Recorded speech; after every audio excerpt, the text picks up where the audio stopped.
I was recently hit with a serious discussion from my child about their future in karate. They had an amazing year this year, but they have lost the passion. When we start our careers, if we're not necessarily winning all the time, it can feel like, why am I even doing this?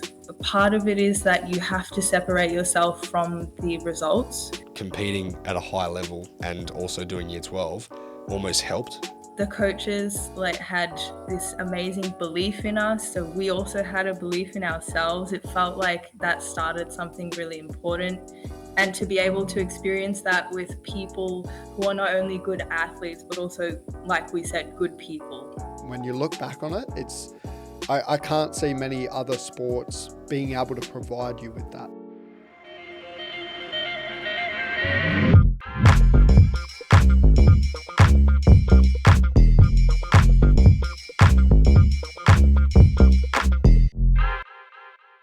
Welcome back to the Kaizen Culture Pod, where we are keeping the conversation moving within Australian karate. My name is Mitchell Durham, here as always with Nathan Blockley.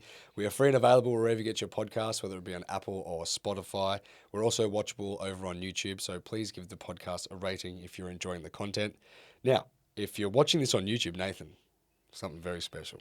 Yeah, your angle's got a little bit of a buff, hey? Yeah, a little bit. You got some wood paneling in there? Yeah, just a little bit. And if we cross over to you, nice. Oh, damn, look at this. And then this, Oh! We've. I know you're a little bit jealous, Mitch. I actually am very jealous of that. When we were setting this up, the wood panels, the Bruce Lee in the corner, the plants, man, it looks so good. It does. I'm very happy with it. It really fits me, I feel. It does. Like I resonate with this backdrop. It really hard. really hits you in the soul. This is great. Yeah. It's good. This is great. No, we've made a couple of upgrades into the room. And we've got a bit of a special announcement that if you stay tuned to the end of the episode, we'll let you know. But this episode's coming out on Friday, and the news would have already been broken anyway. So I think so. Yeah, so you should know, but if you don't, wait till the end, and you'll find out. Wait till the end. Yeah. And I would like also to say congratulations, Mitch, into installing this. We did this ourselves. I helped for the first half of it, but you really polished it off and got it looking good. Yeah, no, it was a bigger day than I anticipated. Yes, definitely. But it was good. Like, it wasn't too hard. I think we could definitely get into carpentry. I think so. Yeah, it's easy. Yeah. It is easy. I mean, I can do anything, so it doesn't matter what task you give me. I'll finish it. Yeah, just 5 minutes and then you'll be fine. You would be a professional. Yep. So this is a back-to-back episode week. So we released an episode last week with Sensei Matt Johnson and Sensei Robin Choi. So good to have the national coaches on last week, talking about the China tour, Philippines tour. Fantastic. But we're having to release another week back-to-back because of this special announcement. Yeah. So I'm pretty excited to keep talking about this regularly, I guess. Or just I love it when there's like a podcast recording like the following week. I just feel like hitting it the week after just is so nice. I love it when there's a short break between each episode. Yeah, it needs to be because it's only 45 minutes a week, which is not a whole lot to listen to. And if you're an avid karate fan like we are, or participate in karate and you want to hear about it, then 45 minutes every 2 weeks is not enough. No way. You know? And it's the most that we've been able to manage so far. But it also feels like when we're discussing a lot of topics, like 2 weeks, so much has happened in that 2 weeks. And it feels like we're always playing catch up, you know? There's always too much to cram into one episode. And this is actually why this episode, it really hits home to me. Like this is a really great topic to discuss because it's the purpose of why we're a podcast. We're not just a news outlet. We're not just tune in and hear the results that have already been posted up on socials. That's not what we're about. Yep. We're for the karate community, and this one is directly speaking to our audience who have written in, which we always say, please do. And yeah, we're giving it our full attention, and I believe it's worth an entire episode. Absolutely. Well, good segue. Do you want to get straight into it? Yeah, I reckon we jump straight into it because I think there's plenty to discuss on this topic. All right. So a lovely parent has written in a lot of words. And, a lot of words. Slight, I don't know whether, I think it's slight concern, but I think it's also just like wanting to know more, you know, and just sort of getting some advice and help, which is actually quite nice and comforting. It's touching. Yeah, it is touching that this person's reached out. We'll just keep them anonymous, I think. Yes. Probably the best. Yeah. So I'm just going to read it out. I was recently hit with a serious discussion from my child about their future in karate.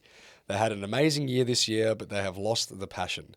Now, maybe it's from the drop-off of tournaments, but training is boring, apparently, and I've had some even bigger conversations with them about balancing karate and other sports in school, having friends, fun, and it got me thinking about Kaizen culture and the podcast. What if the podcast explored this head on? Why juniors step back? Is it the costs, study, social life, pressure? And what support or stories might keep them engaged, even if they're not chasing Olympic medals? Role models who've balanced study, fun, and high-level karate successfully. What does that look like? It could be a sounding board for parents and athletes and maybe even reduce the drop-off if they feel seen and supported. Lovely message. Lovely message. And I'd like to add that this person wrote in, and after they said all this, they also sort of said, I felt hesitant to reach out and talk about this with you. And my first message was like, why? Yeah. You know, this is exactly why we're here, is to talk about these hard-hitting, these deep conversations with you. So, yeah, I think we unpack it. It's pretty heavy. It's heavy. I see it as like this kid, it could be anyone. It could be male, female, vary of ages, clearly still discovering themselves within competitive karate, but they've had success at nationals, which means they're top tier as well when it comes to a national sport. They're lacking a little bit of direction. They're lacking what that end goal for them is as well. And that can be, as we know, it can be so many different things. I've had a different end goal than you have, who, all of the Australian athletes have something slightly different they've aimed for. So, but it's just common. Like we see this so often in karate. Like you either, I think it's more common to drop off around about that like 18, 19 age, you're sort of heading into uni, or it starts with year 12, prioritizing year 12, and then uni happens, work, you get a partner or something like this, and life outside of karate becomes more tantalizing. Tantalizing. I swear you look up a dictionary. No, I swear. That's all bike. from the dome, man. That's from the dome. When's the last time you used the word tantalizing? Last week? No, I didn't. But seriously, it's happening more and more regularly, I think, now, especially like that middle 20 to 30 age gap. It's just like we have a massive fall off because life becomes hard.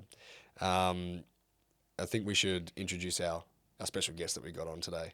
I agree, because discussing the three of us is going to be even better. Triple threat. We've got an amazing person, first of all, athlete, ambassador of the sport, just loves the sport and has recently retired as an athlete. So this is Meezaan Dickinson. We have Meezaan on, who has been a national team member for 12 years, so 2011 to 2023. State team member, 18 years as an athlete, and a state coach at least the last 10 years. From the club JKA ASKA Victoria under Sensei Frank Pocci. Senior World Championship representative in 2018, managed to get to the third round. Been to many, many international events, including World University Games, Premier Leagues, Series A's, and International Cups. And we'll go through a few of those results, but we'll bring on Meezaan and welcome her to the podcast. Hello, Meezaan. Hello, how are you? Yeah, good. Absolutely butchered that intro. Sorry about that. No, Meezaan. it was great. Hey, It was wonderful. that was a long list of achievements, accolades, time I in the felt so sport, awkward writing that. I was like, oh. That's something we never do as karate athletes. We never really gas ourselves up. It's something that we should definitely be doing more. So I'm super glad to gas you up, Meezaan. You're just a privilege to travel with. We've been traveling for a long time, and it's been amazing to watch your career shape up as an athlete and now as a coach.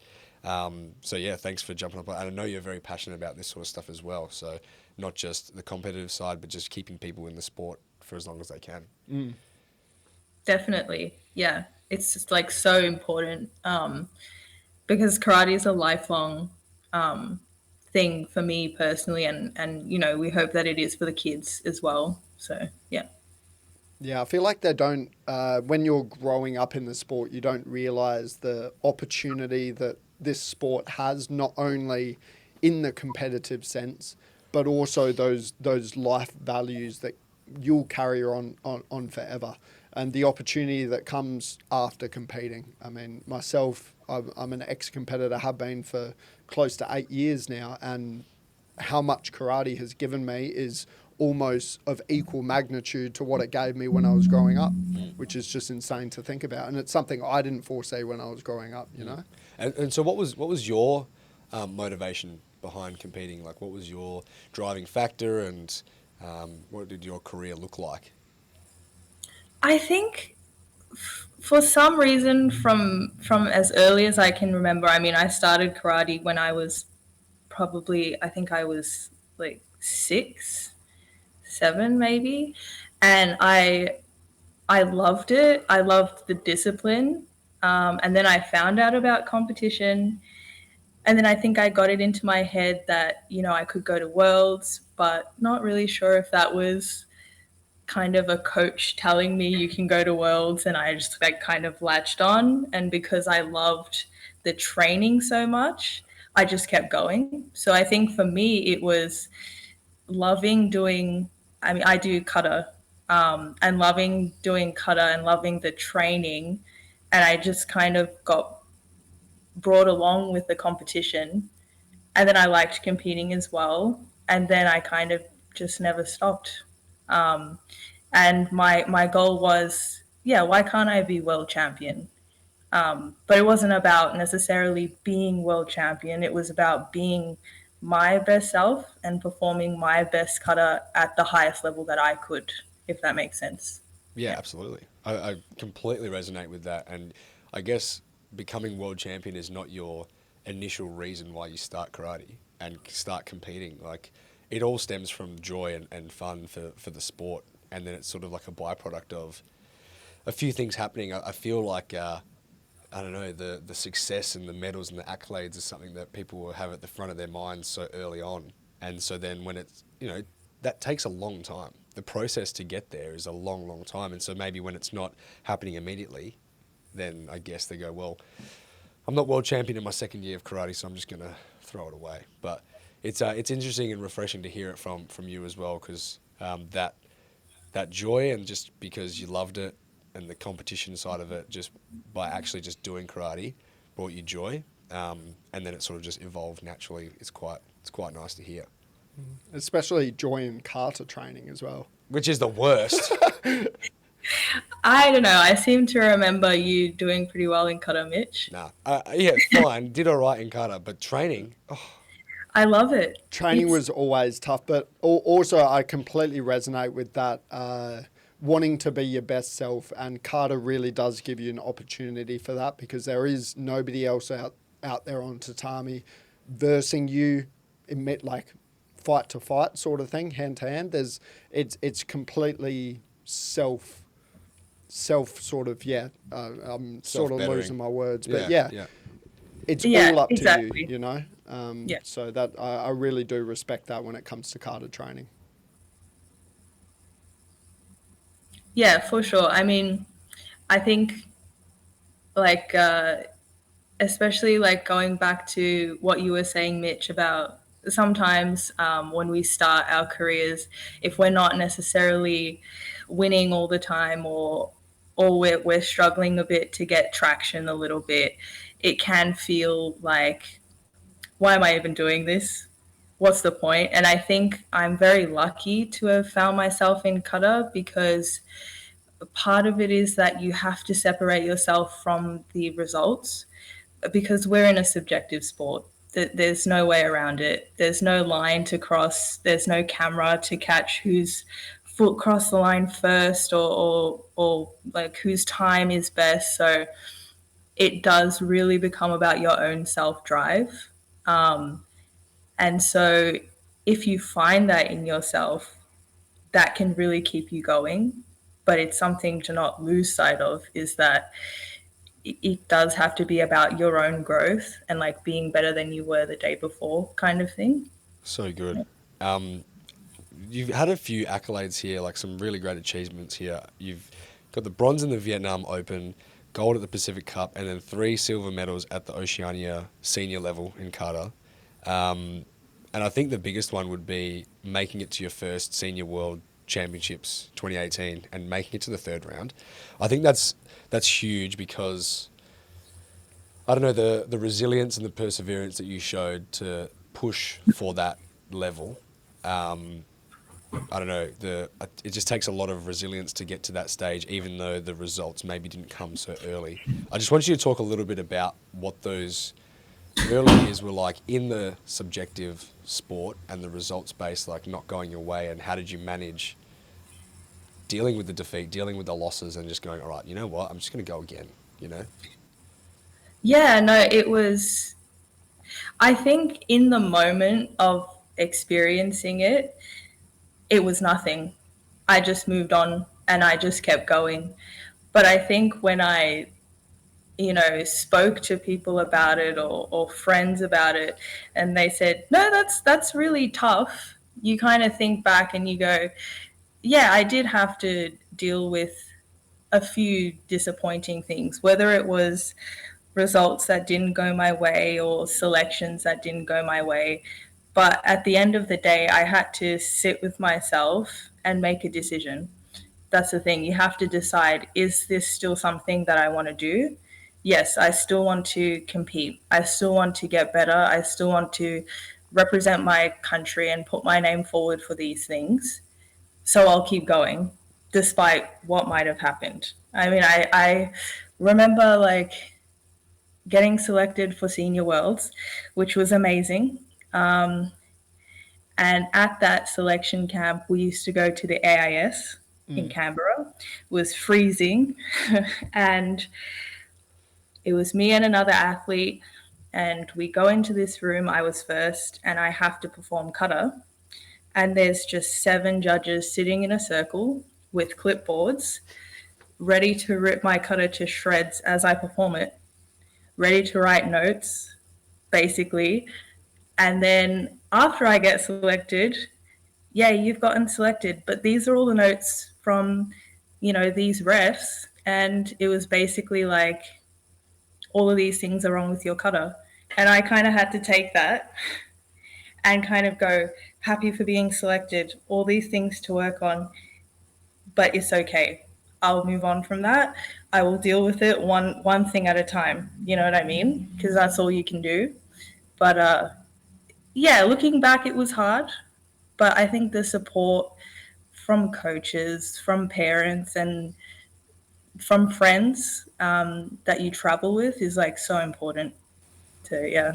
Yeah, well, that's an It's huge. insane thing to go through and come out of the other side. And I'm sure the lessons that you got from that experience, as you said, you might not have realised at the time, but it's reflected throughout the rest of your life, all the way up into building the person you are today, which is astonishing. For sure. Yeah. I mean, I don't think that I would necessarily have had the perseverance to keep going with,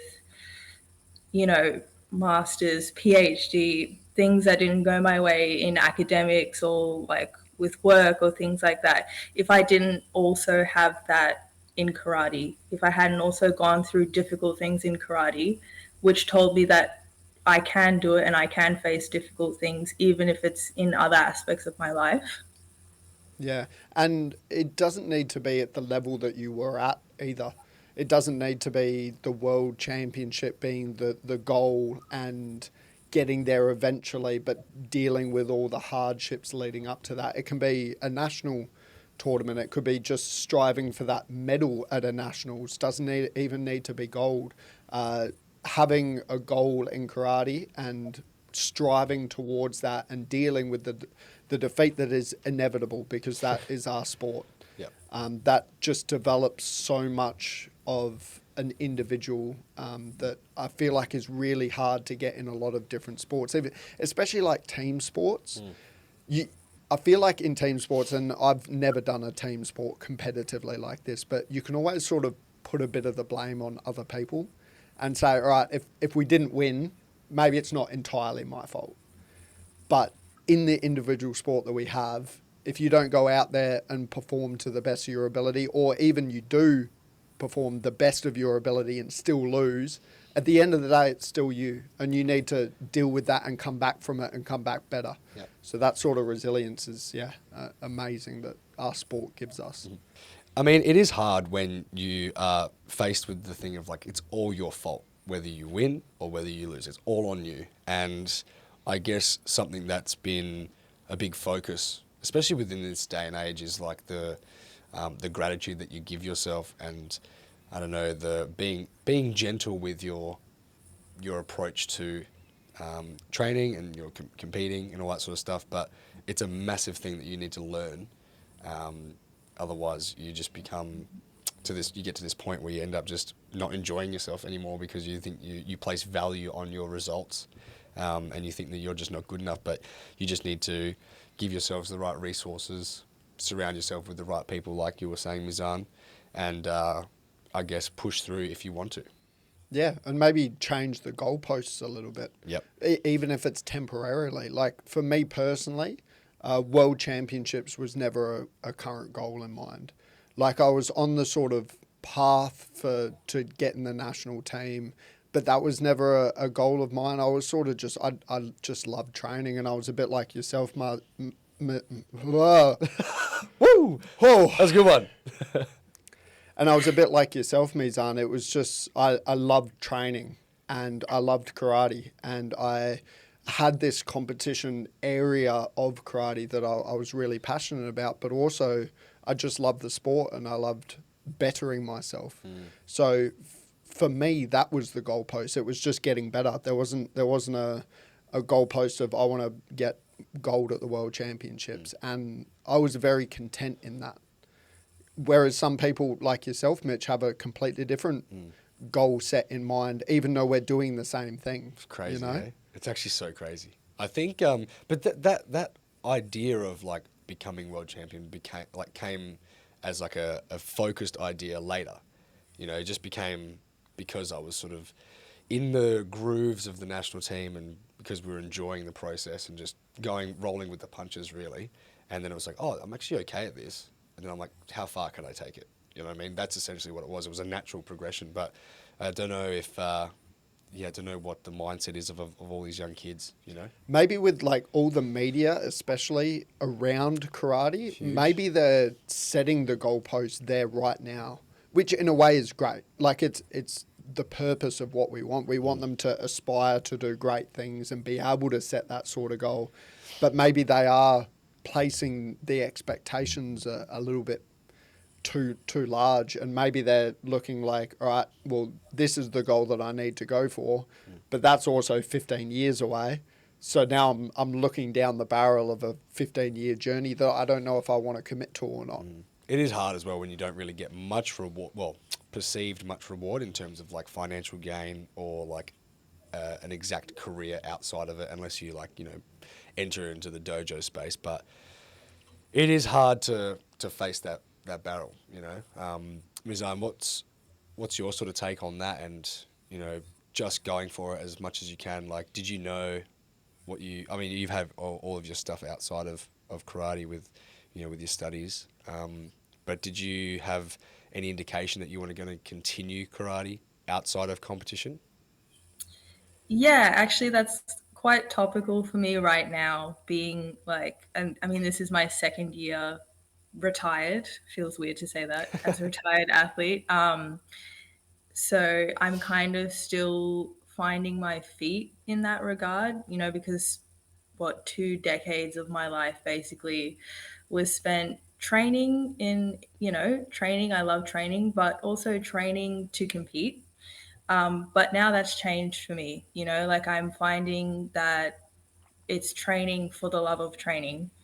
And where I'm allowed to, if there's a day where I have a meeting that's late or I have, you know, a report that's due or something, I can take the time off. It doesn't mean that I'm a bad karateka, you know, it doesn't mean that I'm a bad person for taking some time off to not be able to give to karate because I have to give to another side of my life, type thing. And so leaning more into that and leaning more into, yeah, developing myself as a coach a little bit more now as well.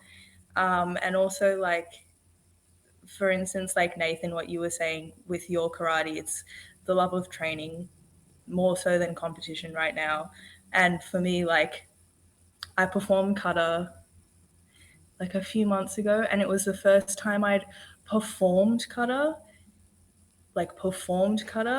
in like a year and a half. And it felt like flying. Like it was amazing. Like I've never felt like that before. And I was like, wow, this is what it's about. Like this is great, just to train and perform for myself. There was no one else there. There was no one watching, and it was just for me. You know what I mean? So it's been nice to like find that again. Yeah. That legitimately gave me goosebumps. Yeah. Yeah, when you were saying just it felt like flying, like It did, yeah. It was that is like I amazing still to hear. remember it. Yeah. What Yeah, was it, right. Unsu? It was actually Gojoshi Osho. Oh, what? No jumps at all. Wow. So No no jumps. flying, but you flew. And not my favorite kata. My favorite kata is Gankaku, but it wasn't. It was just the one that I got to perform, and I was grateful that my body was able to still do it. And it was amazing. Anyway. That's awesome. I'd also love to touch on something you said throughout that as well, of like if there is an assignment or something that you need to do outside of karate, that it's not you're not lacking on the commitment side of things when it comes to training and competing. How did you manage that? Because that's definitely that's a big part of the guests who the person who wrote into us really asked us to explore, is the role models who balance study, fun, and high-level karate successfully. What does that look like? Yeah, I mean, and that's it is really difficult. I mean, for karate and a lot of elite athletes. So I was training and competing through high school. I made the decision, for example, in year 12, I didn't go overseas at all. I only did nationals. So no national team stuff, just state, because I felt like I needed to focus on my year 12. But I came back the next year when I was in uni to do national team stuff. And I think the thing with doing, having karate and also potentially an academic career or work is that it's a balancing act. So for me, I had to learn that, let's say I'm at uni and I had exams coming up. I was just going to have to accept that at that time, maybe it would be a few less sessions in the dojo, maybe it would be a few less hours training and a few more hours that would go to my studies. And let's say conversely, if there was a big tournament coming up, like a Worlds or a Premier League, okay, maybe it's time for uni to take a slight step back and it's time to put more into the training. So it's a constant kind of back and forward push and pull where it's very you can't be too rigid about it, which seems counterintuitive, but I feel like you have to be kind of flexible about it. And I think what really helped me with that, honestly, was being part of like my university's athlete program, because they really helped me to have a flexible study plan. I could sit my exams in a different window if I was like going somewhere. I could have my assignments be due a little bit later. Um, I could, I also was able to get funding. I was able to get access to a personal trainer, etc. And I think there's a real push, especially in Australia, to make more of that available for students of all sports. So if especially young kids in karate are feeling like, oh my God, how am I going to do it? Like, uni's going to be even worse than school. I think the thing to do is to definitely find other athletes who have been to uni who are competing, talk to them. They could be wanting to go to the uni that you want to go to. Maybe they're at that uni, maybe they're on the elite athlete program, maybe they can help you. You know what I mean? So I That's think, fantastic. yeah, that's the general gist for It's me. such a can of worms, because I Yeah, think like so even much in that. if you want to like, because when I was growing up, I really liked the idea of studying abroad. And I Yeah. believe a lot of the colleges, like in the US now, are accepting scholarships for karate. So Wow. that's a whole nother like That's so side that exciting. karate can sort of provide you Yeah. with. And like, okay, maybe you don't want to be world champion, but you're loving the sport right now and you really like the idea of going abroad. Maybe there's opportunities there. We tried to set that up. Do you Where, remember? oh, yeah. So when I don't know if you know about this, Mizan, but when we set up our 2017 tour, I think the year before we were like planning it. I remember like how many nights were we staying at your house, just like writing it all out. Like, okay, which units can we do? What course can we do? Can we do like an exchange program for this uni? And we were looking at like ones in Germany and all over the place. And we were actually like pretty close to getting it done. Yeah, there were a lot of opportunity, especially in Germany, Yeah. for that sort of credit transfer. Yeah, and we were just like, oh, let's just base ourselves in Germany and study. But the main idea would be like, go over and do a competition every weekend and train with a place and just have that whole experience. But it never sort of came into fruition. But I think that just needs to be talked about because that can happen. Yeah, that and can that's a happen. blast from the past. Yeah, I've that was forgotten about not that. in my Yeah. memory there. That was just reached Yeah. from the Oh my far goodness. corners. Jeez. I think it's interesting as well because like I can't really speak. School and university was always like a secondary for me. I obviously wanted to get the highest ATAR I could, get into university to potentially do physiotherapy and all that sort of stuff. And I feel like I managed that well, but well, I didn't really have like massive aspirations. Like I wasn't like I want to become an engineer and I need to get this ATAR and like that was never a thing. So sometimes I feel like a bit of out of turn talking about it, but I found that competing at a high level and also doing year 12 almost helped and it sort of complemented each other really nicely. So it made me allocate time for studying that I wouldn't have had anywhere else. And it was like, this is the time you have to study. You have to do it. Otherwise you will not pass.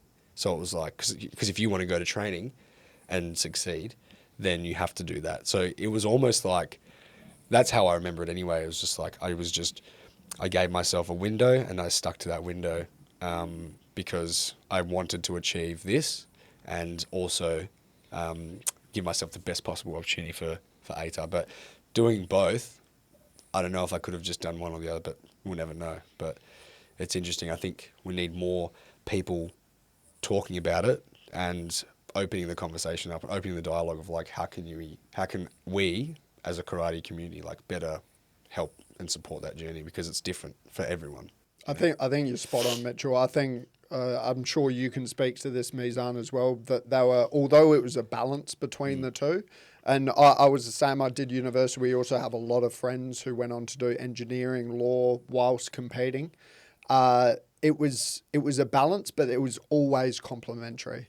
It was because I tried the whole stepping away completely for a couple of months when I would have like mid-sems and stuff like that. And I feel like I'd perform worse because it wasn't, I didn't have the part of my life that I really enjoyed doing and gave me an escape from the academic side of things. And when you're a kid, you never like fully passionate about studying at school, but it really helped just stepping out of that world, enjoying the sport and striving for something great to then step back into that academic space and strive for something great.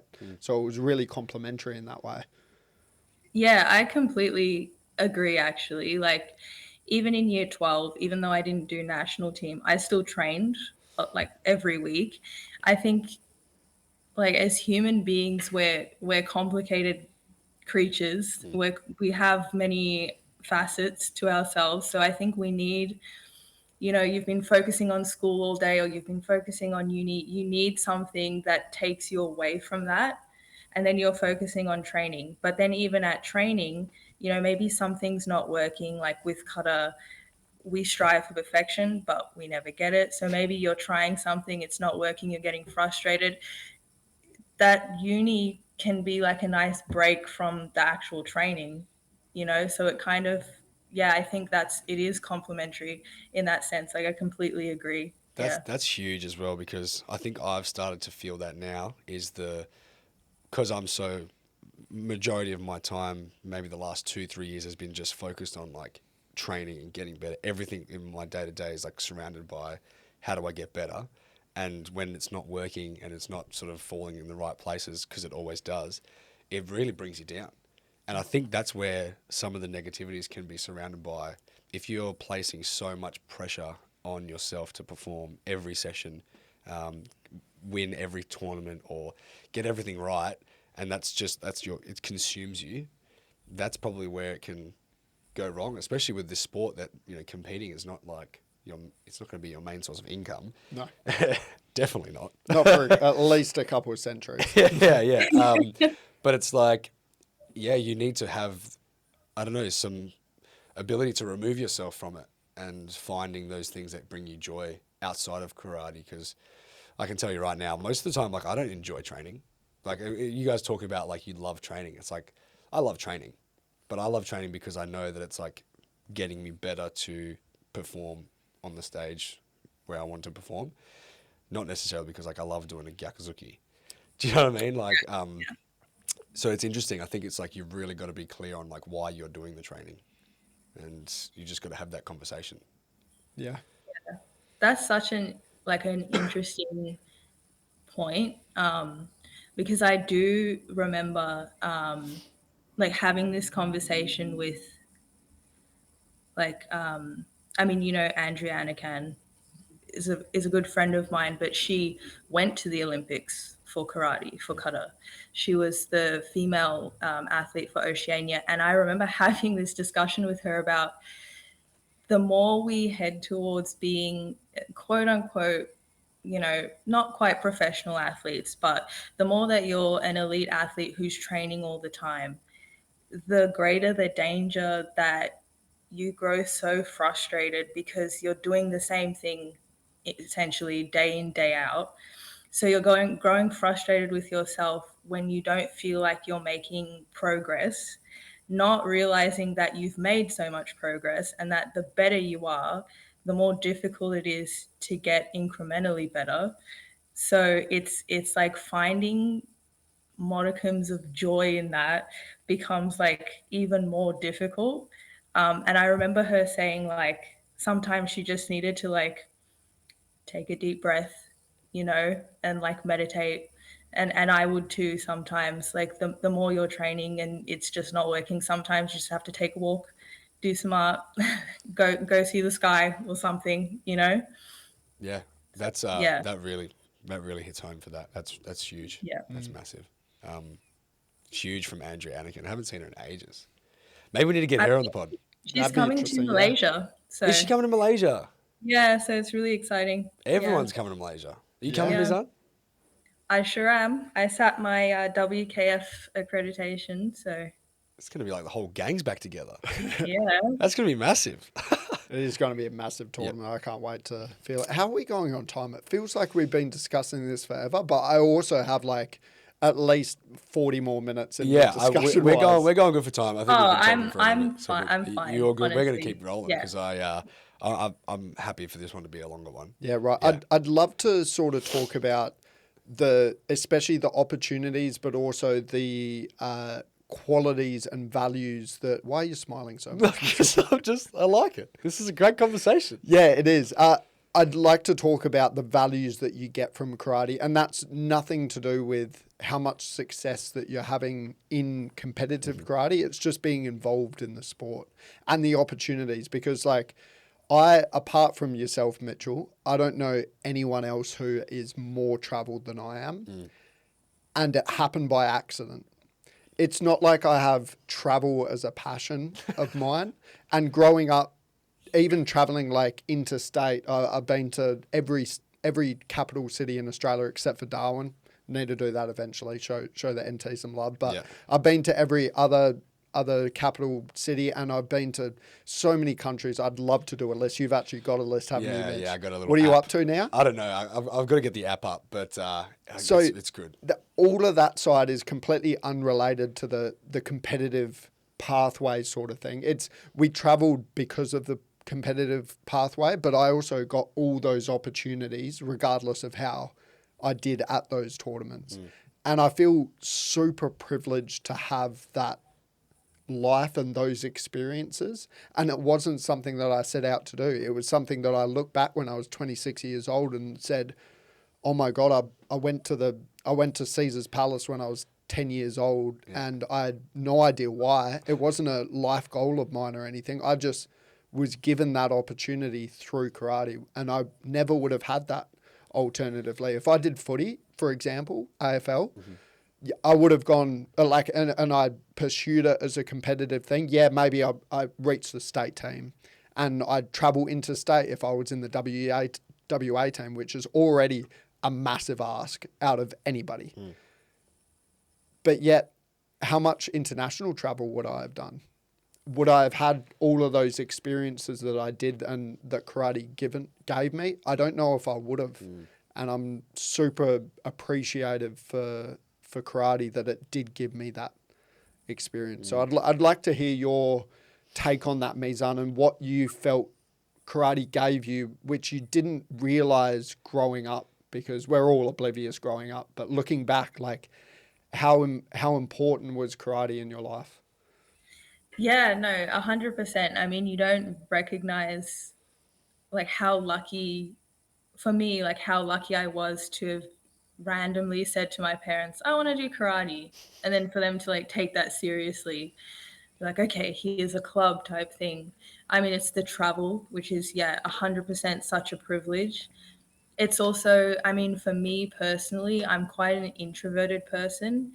And even more so when I was like a child, like I was so quiet.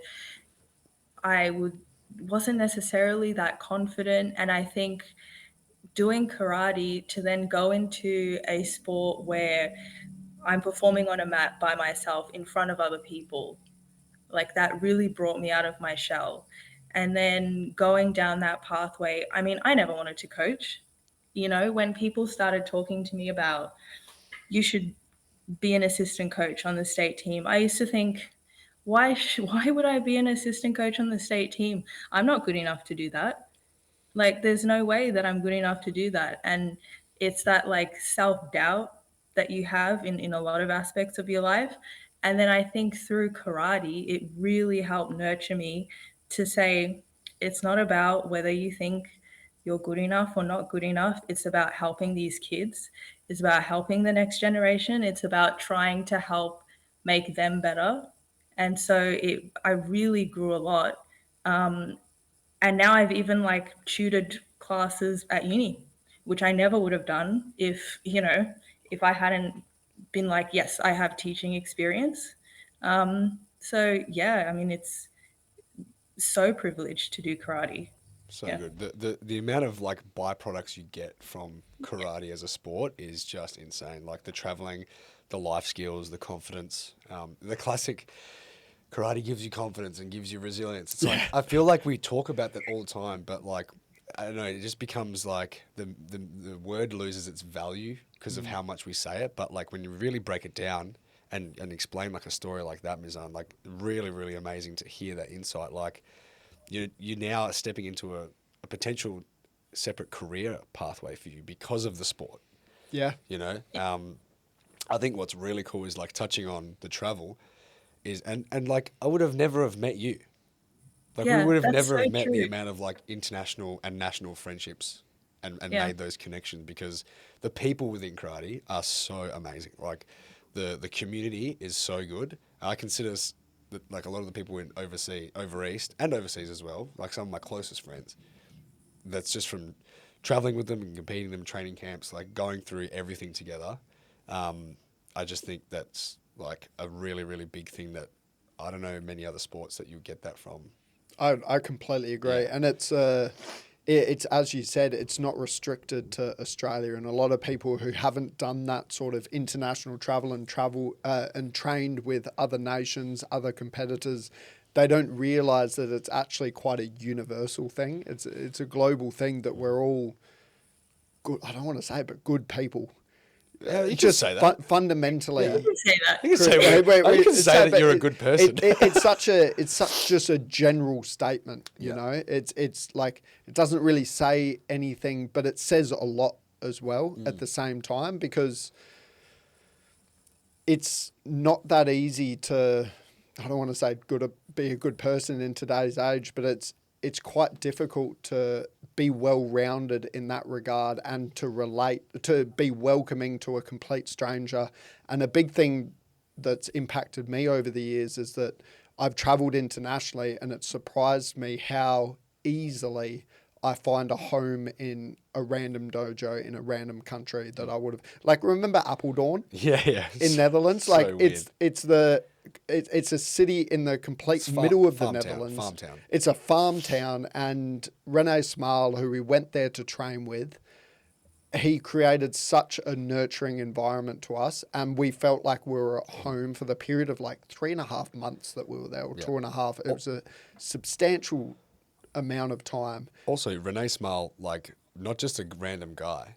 He's European medalist, like, placed well at the World Championships a lot of times. And, you know, he has a world of experience, Premier Leagues, like, a very famous karateka. Yeah. And just was like, yeah, okay, 2 random Aussies, you can come train at my dojo. And the people in the dojo were so amazing. Like, they were doing our washing. Like, Yeah. it's just Yeah. it was Yeah, so crazy. literally. Like, he would pick us up and just like privately train us. Like, it was just really, really welcoming. And that happens obviously not everywhere within karate, but a lot of the time you'll strike gold, you know, Yeah. because it's so common within the sport. No, well said, Mitch. I completely agree. It's something that we get out of our sport that we're not where we don't think about when it's happening, but when you look back on it, I can't see many other sports being able to provide you with that. Well, where was your favourite place to go overseas, Meezaan? You have a favourite spot or something that was like a fond memory? I think that, I mean, we talked about lifelong friends. So Yelena Kaladic, who's still on the team, one of my closest friends, but also Amy Bonjetti, who used to be on the team. I saw her just today because we're both at the same uni. I think they'd both be really upset if I didn't say Japan was my favorite place, specifically 2018 Kobe. It was amazing. Was it because I was there with you? Also that Yes. was like at least in the top 10 reason. Top 10. I suppose Richie was there. Your 2 besties were there. Yeah.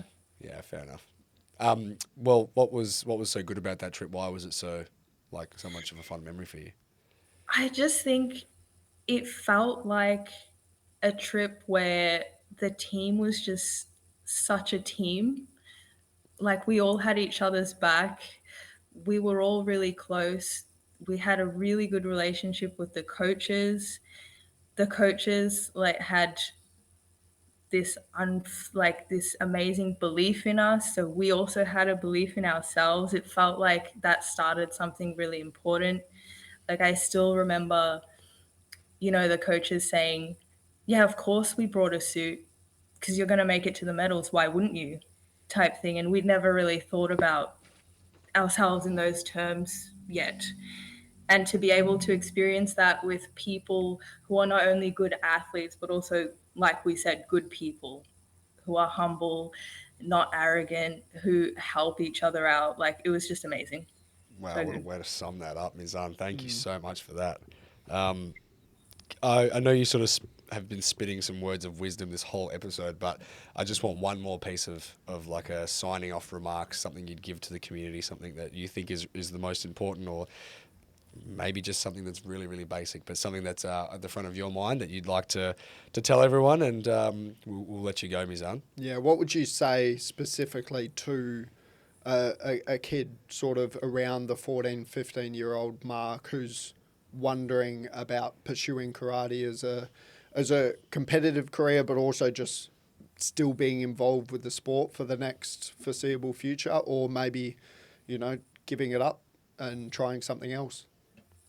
Yeah, I mean, I think first and foremost, as we get to know ourselves, we have to make decisions that are best for ourselves. So if what you feel is really best for yourself at that moment is that you don't want to compete or you don't want to train anymore, that's okay, because it doesn't mean that you can never come back to it ever again. It doesn't mean that because you're not doing it now, you can never come back. I know people who left when they were 14, came back when they were 20 something, came back as veterans and love it. It's fine. It can be for your whole life. it can be an intermittent thing.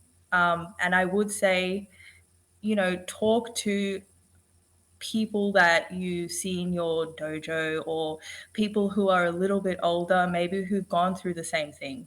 Ask them about their experiences, and see if, talking things out like that gives you a little bit of clarity. And I think, be kind to yourself. We put a lot of pressure on ourselves as athletes, as people, just in general. And I think we just have to kind of give ourselves a break sometimes. And if a break from the sport is what you need, then a break is what you should have. And yeah, I think that's all I can think of. Maybe not that wise, but yeah. That's pretty wise. If I could drop this microphone, I would. Please I don't. can't. It's very expensive. Please don't drop it. No, that's beautiful. Thank you so much, Meezaan. I've actually, not actually, of course, I've thoroughly enjoyed this conversation. I think it's super important, and you've really just hit so many hard-hitting topics. And I think, yeah, your insight and your knowledge is really, really valued. And I can't wait to see you one day become national coach and continue on the coaching pathway, because I think you're a very, very valuable asset to karate in Australia. Thank you very much, Meezaan. Thank you. I couldn't have said it better, Mitch. That's very sweet. Thank you so much. How valuable is it to have these sort of experienced people in karate come on and share their experience? Yep. I think it's what Meezaan has said around this topic is invaluable, and the discussions that come out with it, I hope our listeners can take something from it. Yeah, no, this is super valuable. I feel like this is the whole, like you said at the start, the purpose of this podcast is to keep this conversation moving. Yep. It's the motto because it works. It's words that are losing meaning, but actually mean a lot. Yeah, no, you're right. But like a platform for people to voice their concerns and just to like feel heard and understand that everyone else could be going through it. Like, you're not alone. This is happening. Has been happening for a long time, and it will continue to happen. So if we can provide this platform where we can discuss it and get people's insight and takes, and yeah, I'm so thankful that Meezaan, and late notice, we messaged her like today. Yeah.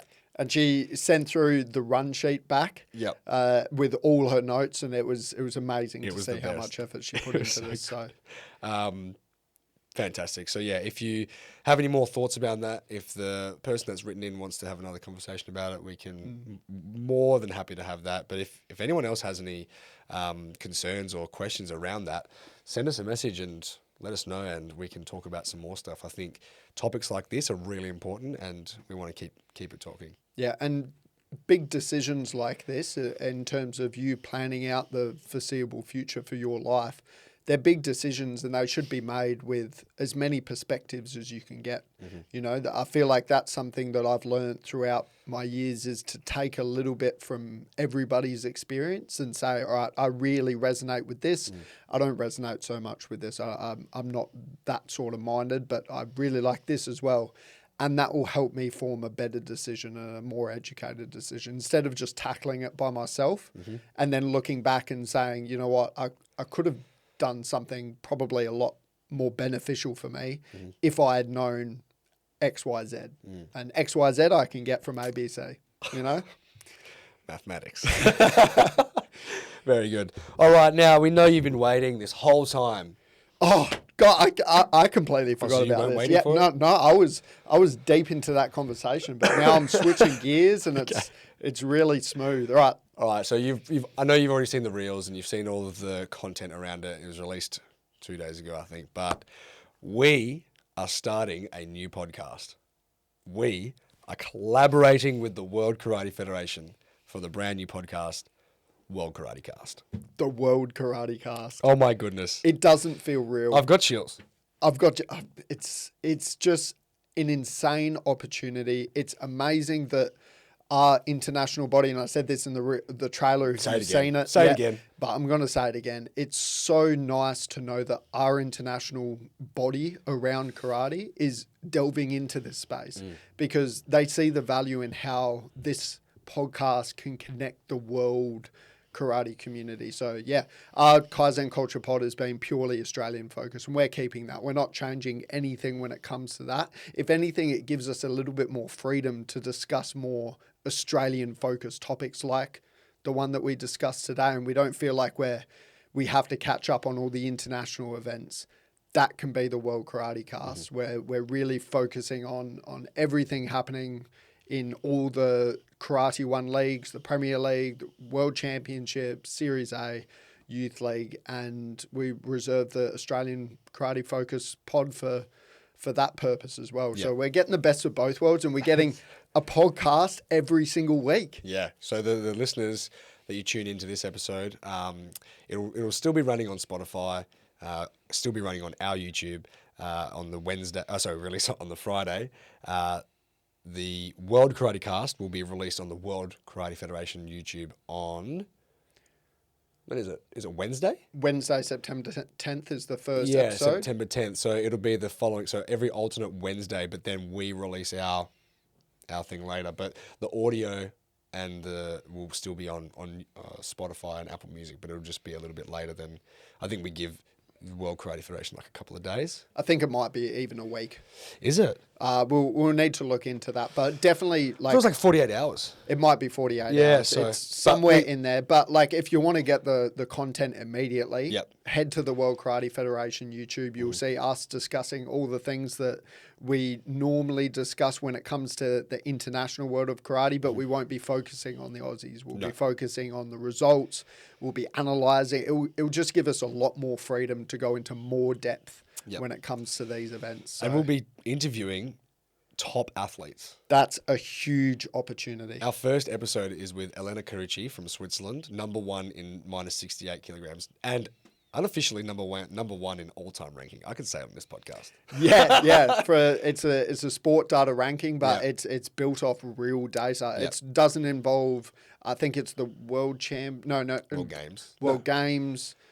Maybe the European Games as well doesn't involve that sort of ranking. But yeah, she's one of the greatest of all time. It's a well-deserved accolade. Yeah, grand winner, and also Iray Shamdan from Turkey, minus 60 Kumite athlete, also grand winner, also World Games champion, bronze medal at the World Championships. Like those, as you said it, Mitch, just a great guy, just a great person. Yeah, nice guy. He's so keen to jump on as well.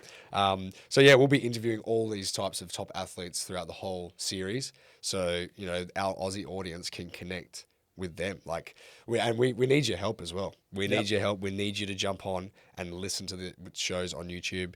Gas up the podcast, comment where you're watching it from. I think that's the main thing. It's like that's a big message that we haven't been pushing enough of. Yep. And it's because we don't realize the real impact of it. Like we don't want to be here and say click like on the video and do this and do that. Like if you want to, great. If you don't, we don't really care. But we actually do care now. Yes. Because metrics. These metrics, the more likes we get, the more listens we get, the more potential there is to bring on bigger bring on bigger guests and do this more frequently as well. And for the World Karate Cast to maintain its frequency. Like it's bi-weekly at the moment. We want to do a fortnightly podcast for the World Karate Cast, but it could become weekly if it's got enough engagement and enough visible engagement in terms of likes, views, shares, comments. Then that's where the real opportunity lies to expand that and do more with it. Yep. No, absolutely. I'm just so excited. And it kicks off next week. Oh. So yeah, that's some exciting news that we're very, very pumped about. But I would also like to say, some of you might be hearing this and be like, okay, we understand that you're taking this venture onto the world stage.